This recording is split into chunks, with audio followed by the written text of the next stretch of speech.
Greetings, Inquisitor. I'm pleased you found this holocron. For anyone who's new to the channel, this is an update of the Darth Loquitur account.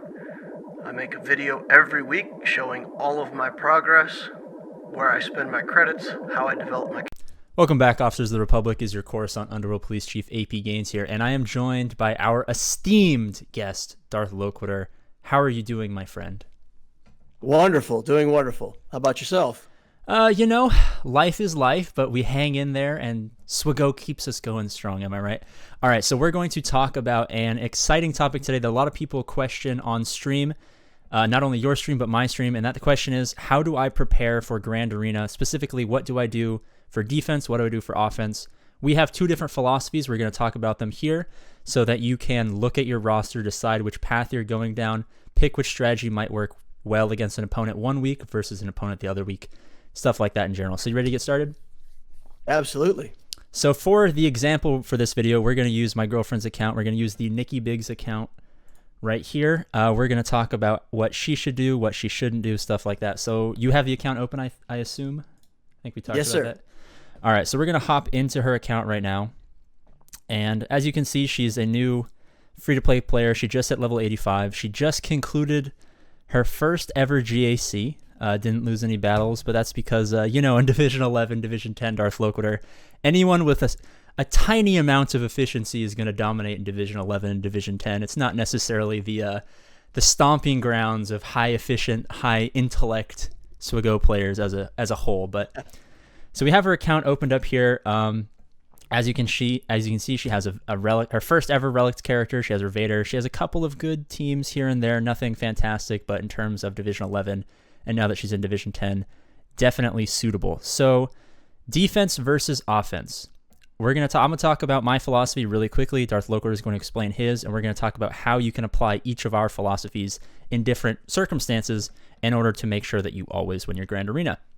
Now, if you've watched any of my streams, you know that because I make YouTube videos, I tend to save literally everything for offense when I do GACs because I find it more entertaining to have more powerful squads at my disposal. But if I wasn't making YouTube videos, because most of you don't, what would I do? My general philosophy is I want a defensive team. It doesn't matter where they're placed. I want that defensive team to not get holds because everyone gets wrapped up in the idea that if you want a good defensive team, you're going to want something that A, they can't beat, or B, that takes a couple of tries. That's not necessarily something I go for, especially on my account that's slightly higher or my older account, which was up in Division 1. What you want to do is you want teams that will strip banners, because if you can reliably strip 3, 4, maybe even 5 banners with some good AoE teams, Grievous for instance, it gives you more leeway when you're on offense to get more efficient banners, i.e. you're going to win in the long run. Now another thing about the middle of the pack, I'd say Division 6, Division 5, Division 4, some of Division 3, you're still at that place where if you're super efficient in terms of your fleet, you might even have a fleet team that your opponent just can't beat.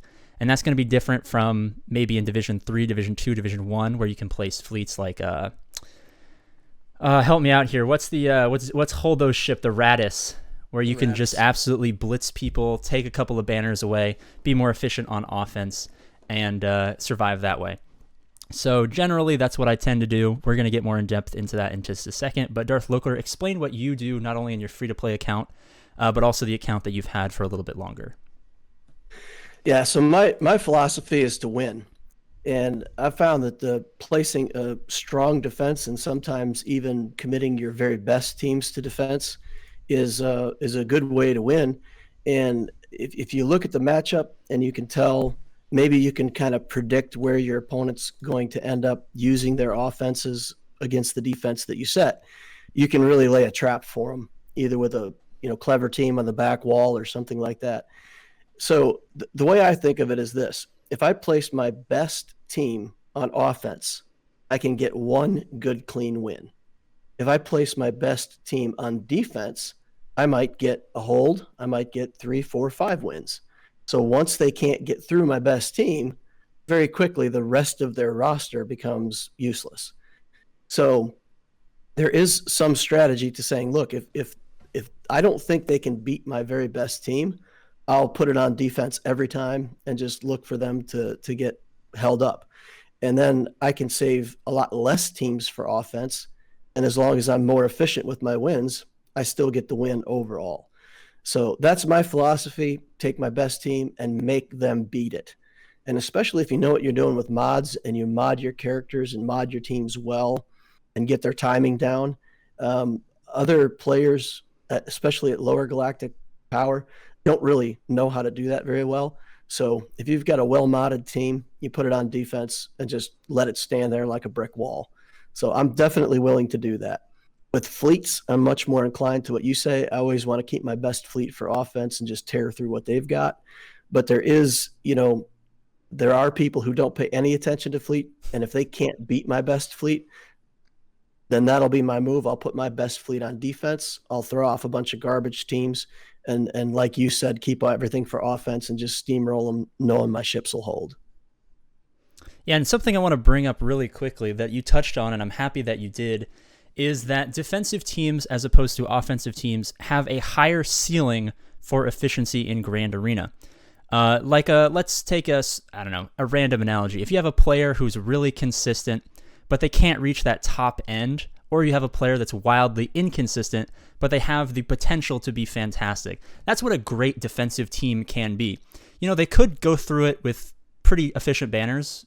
It's going to change depending on what GP you're at, what division you're at. But it also has the potential to drop 1, 2, 3, 4, maybe even can't be beaten. So you have to look at your opponent's roster, go through, decide what characters they might use against what teams. Maybe you go into their .gg and look at their history, see how they tend to play different teams, and make the decision, I think this defensive team has a pretty good chance of getting 1, 2, or 3 holds. Therefore, it's going to be a lot better to place that team on defense as opposed to offense. Now, one more thing I want to touch on, and I was trying to talk to, back when all of the YouTubers were battling each other, I was trying to get this across to Cubs fan Han when he was facing Arnold. On defense, the pressure is on the attacker. And if you guys remember that GAC, I don't know if any of you watched it, it was pretty entertaining live. What did Cubs in was he was holding his own on characters. But once he got to ships, Arnold placed his best teams on defense, and Cubs saved his best teams for offense. When you're going against a strong team, the pressure is on you, the attacker. Now, it could be a battle you've done a million times. It could be a battle you've never done before. But if things start to get hairy, maybe you make some mistakes. Maybe you just get terrible RNG and you end up losing. So if you know your opponent has certain teams that they're going to use or certain teams that they can't use, you can always apply that pressure to your opponent, make them beat you as opposed to relying on yourself to beat them, which can really, stick them up. Because at the end of the day, they're human, right? They're not computers. If you throw a Padme team on defense and he has a Jedi Knight Revan team, yeah, the Jedi Knight Revan team should destroy the Padme team, but there's still that human element. He could mess up a mark, or he could accidentally call in an assist, or he could make a small error. And because you've placed that pressure on him, he's more inclined, or he's more likely to make a mistake fighting that defensive team. So that's why placing strong defensive teams, especially if you know your opponent can't get through them very easily, or it's a 50-50 battle, is definitely a fantastic strategy. Now, I want to get your opinion on something really quickly. Back in my old days, before I was the Coruscant Underworld Police Chief of the 69th Precinct, having a grand old time, making memes, living life, I was a super serious Star Wars Galaxy of Heroes player. I had a massive win streak. I took it seriously. I was watching Fort Mort live streams. We were planning 3 hours a day on our opponent. We were serious, let me tell you.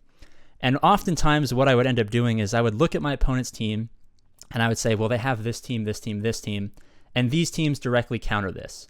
So what I'm going to do is I'm going to place a team on the front wall that is like a give me for whatever team. So let's say they have a really good Jedi Knight Revan team and I see they love to save it on offense. I'm going to place a GG team and they're going to say, Jedi Knight Revan destroys GG right off the bat. This is a counter. It's a give me. I'm going to throw it in there. And then what you do on the back wall is you place another team like a Padme that is also countered by, Jedi Knight Revan. And they've already spent that counter. And as you guys know, Padme teams aren't that easy to counter in the middle or in the early stages of the game. So I'm going to get your opinion on that. Do you ever look at your opponent's roster and say, hey, I have a bunch of teams that can be countered by this one team that maybe they have overgeared or they tend to use quite frequently? I'm going to try to mess them up by getting them to use that team early. Oh, absolutely. And I actually have a name for that defense. It's kind of based on a chess strategy. It's called a permission defense. So you basically put a team and you give them permission to beat your bottom front wall. exactly as you say. And I did that recently in a GAC with my Loquitur account where I put Geos on the front wall because they had a Relic Vader. And you just look at the Geos and you look at a Relic Vader and you know that they're going to take the Relic Vader against the Geos. And then I put my Padme team on the back wall. And once they spent their Vader, they had nothing that could beat my Padme team. They got stonewalled after one win. They beat those Geos and that was it. That was their whole GAC. They were just done. And that is absolutely a way it's a way to win. It's very functional strategy. I call it the permission defense. Yep, you exactly as you say. You have permission to beat the Geos, and then that's it. Then you got to work for it. Now that's going to be a real a doozy to the members of the 69th Precinct who don't believe in AP gains as a real massive, huge brain, not a smooth brain, massively huge, very rough brain genius that I am. You guys just don't know it yet. Now, I know you can't see this part. Actually, they can't see it either. Now they can. I know you can't see this part, but I'm showing Nikki Biggs' last GAC. Now, in her first two GACs, I placed, nothing really on defense, and because her account is so much more wildly efficient than any of opponents she's going to face, we just blew through them, max banners. It was a grand old time. But this opponent that she faced had the first ever Jedi Knight Revan that she's ever come across. As you guys know, Jedi Knight Revan, especially with some Zetas, especially at early gear, can counter a really weak Padme team. So what I did was, instead of placing the normal easy defense where he could have split up that team into two teams and broken through the front wall, broken through the back wall, and then, I have to pray that he didn't place anything crazy on defense, I did exactly that. I placed the Padme team, and I knew he was going to save most of the Jedi Knight Revan team to blow through it, and what did he have left? He had nothing. He had nothing to take out my Geos, which he probably couldn't have taken out in the first place. He dropped the battle. And then I placed absolute hot garbage on the back, but he had nothing left. He didn't even bother take out a 16,000 GP armor-led Boca Trash Sabine Wren team. So if you force your opponent to keep that one great team together to face like a Padme team example here, he can't split up his team, because if you're an early game player or even in the mid game, like a lot of my viewers are, you have potential to split up teams that you can't split up in Division 1. In Division 1, you're not going to split up a GAS team, or you're not going to split up a Jedi Knight Revan team or a Darth Revan team. But until Division 4 or 3, you have great potential to mix and match your characters where they can work best. I often tell people, use a Jedi Knight Revan team with like a Jolie Bindo and an Ezra, because they call in assists. If they're high enough gear, you're going to call enough assists, you're going to get max banners. Then you can save your Bastila Shan and your Yoda for a different team. They're not going to break through your protection up. You're going to have another big batch of high banners. So if you notice that your opponent, or you think your opponent might be inclined to follow those strategies and be able to get high banners against some of your teams, place a strong defensive team that's going to ensure that they don't mix up their teams and they keep everything concentrated. Yes, they're going to get good banners because it's an easy counter, but they're not going to be able to split it up. And maybe they were relying on splitting up a team and they don't have enough teams. They can't break through your back wall. As long as you full clear them, you're in a pretty good spot. Any thoughts on that? I just clicked the wrong button. Any thoughts on forcing your opponent to keep teams consistent maybe, or even on offense, splitting up your teams against your opponent's teams? Yeah, so on my main account, that's Division 1. I do that quite often, where I find myself frequently matched up against people that have anywhere from 10 to 20 more relic level characters than I have. So what I'll do is I'll make teams that have one relic, like for 3v3s, they'll have one relic character, maybe two, and I'll just put a bunch of teams around with like, the Darth Sidious relic 7 that you have to build for the C requirements. Well, if you put him on a team, even with some other trash, they have to bring in something that's good enough to beat a relic character. And you just keep putting teams like that all over the place. And exactly as you said, they can't just bring in some Gear 12 scrubs and clean that up. They have to bring in something that's probably got at least one relic level character in it. So you just stretch them thin. And 3v3 at Division 1 has so many teams on offense and defense that I just wear my opponents out. And by the time they get to the last few teams like that, they're out of relic characters, or at least they're out of relic characters that work together. And I often get a hold in that last zone just by stretching them so thin. Yeah, and even in earlier divisions. Oh, sorry, go for it. Yeah, so it's like you say, if let's say they have a Vader and it's a relic level Vader. I put a relic on my Geo Spy, and people think that that's really like, why would you do that early game? It makes no sense. But I made my Geo Spy blazing speed, and he's relicked mostly for fleets. But when I put that on defense, if they don't pay attention, my Geo Spy is faster than their solo Vader, and I'll kill the Vader in one shot before they even get to take a turn. It's a silly thing, right? But that stops them from being able to take solo Vader. So now they at least have to bring in 2, sometimes 3 of their Sith in order to get Vader fast enough to go first and take that battle. And I don't care. I'm going to give away that battle. They're going to win it if they want. But if they have to burn up their Emperor Palpatine and Vader and Thrawn or whatever to beat my Geos, I'm happy, because that's so many of their good characters that are wasted now. They run themselves out of characters in a hurry, or they don't scout ahead, and the Geo Spy just comes over and ruins their day. Yeah, I definitely like the fact, and I've definitely heard the backlash that you're talking about, and I want you to know that I have publicly defended you on that choice in the Ethernet, because I understand the importance of having that character to bait out, you know, as you said, maybe an EP or a Thrawn. And I'm going to close with this for the video.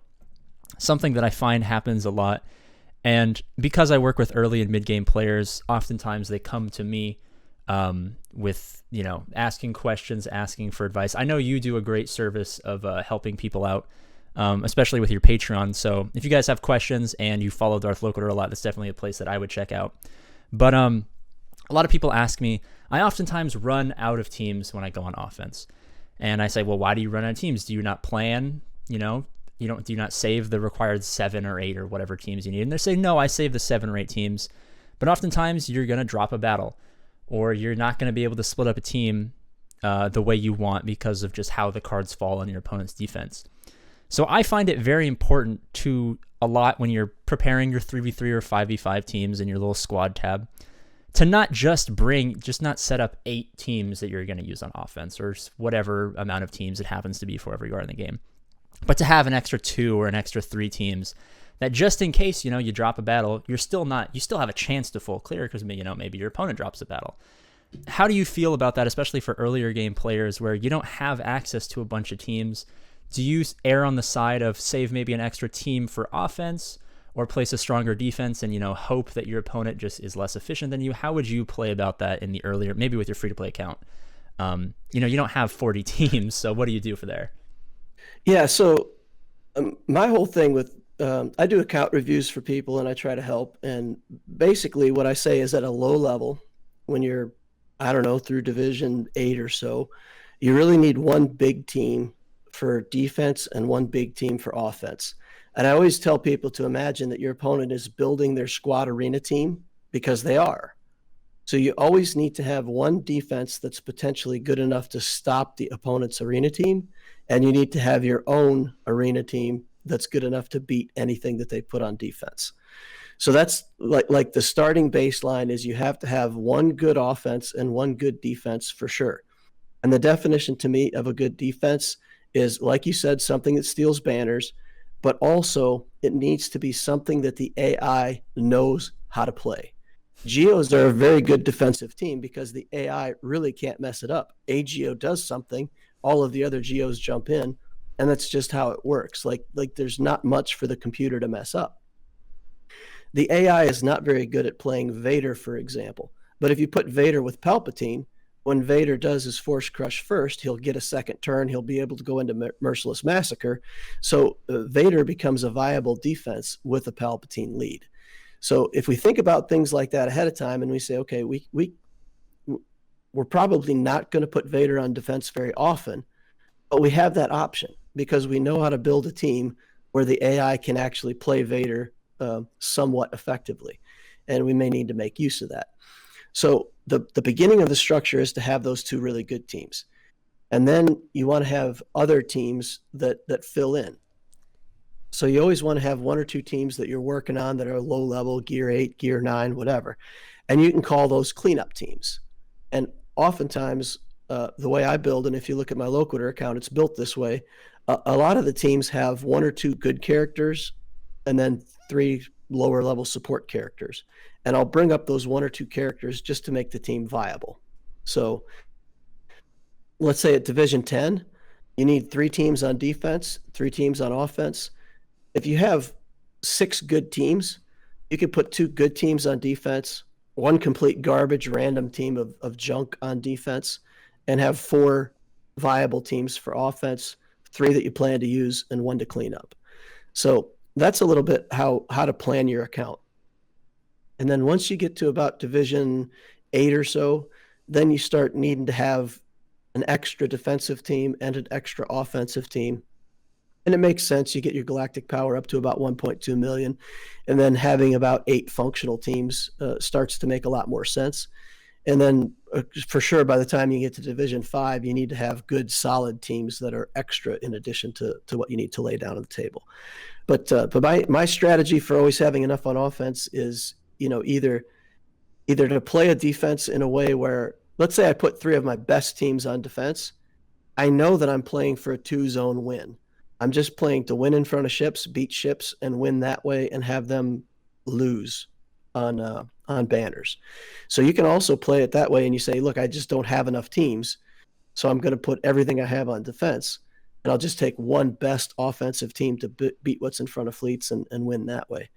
So that's also a way to stretch your teams, is just to say, I'm not going to do a full clear, but I'm also going to make it so my opponent can't do anything. So that's some ways to work around the team deficit. I'm going to quickly just touch on the 2 points you made before we wrap up this video. The one that you talked about at the beginning, the AI, is definitely an interesting point. I've been talking about this for quite a while. I word it a little bit differently. I call it skill teams versus fundamental teams. Fundamental teams being like the Geos, where the AI has minimal opportunities to fail itself. Skill teams would be teams like you said. Vader's a great example. I love facing Vaders on defense because the Vader AI is stupid. It never hits Merciless Massacre first. It always does the AoE. You kill him, never Merciless Massacre. Skill teams are also like, I don't know, Jedi teams often have an opportunity to call in their tanks to assist, which is not necessarily the best idea. So if a team has more opportunities to do itself in, you have a better chance of using them on offense because you know what to do. And that's definitely something I coach a lot of people through ship battles and stuff like that, for instance, because you face a lot of mirror matches with Negotiator. The difference between 2 Negotiator teams that are identical in GP is not, RNG. It's what you're doing, and the AI doesn't know what it's doing. The AI is going to do something stupid, and you know exactly how to play each scenario. So that's what I got a lot of flack for that in the past. I'm glad you're on my side with this. The skill teams versus the fundamental teams. And then right before we end the video, talked. I got one more thing I want to do before we close it off. So all right, go for it. I'd like a little challenge for you, just to kind of apply a lot of what we said here today to the Nicky Biggs account. So let's say that you opened up your opponents and you scouted his teams, and it was the exact same account, 100%, identical accounts facing each other. Which could happen here because a lot of people are following the Nicky Biggs account. Nice. That's cool. So facing the exact same account, how would you play it? Because I was looking at this account and I thought I could put a clever defense that would trip up everything. But let's see, what you would say. All right. Here we go. If they have the exact same account, they know the Geos are going to mess up most people, and they have the Darth Vader, so they know they're going to use the Darth Vader against the Geos, right? I'm going to give that to them. I'm going to place the Geos on defense. I'm going to take up the Darth Vader. I'm going to save the Bossk-led team for offense. I'm using the Vader solo. I'm placing the Padme team on defense. And then where is it? I'm using the CLS Rebel team with Han Solo on offense because those are teams that I know can counter everything that's on the defensive side of the same roster, as well as I know that generally, I'm a confident guy. I know my stuff. I've been around the block a few times. I know that in a fair fight, I feel like I can scrounge up some more banners than whoever's playing the roster. So I'm going to leave it to a skill one-on-one, mano-y-mano sword fight to see who can get the most banners. And more times than not, I think I'm going to end up winning that. What would you do? Let's hear this.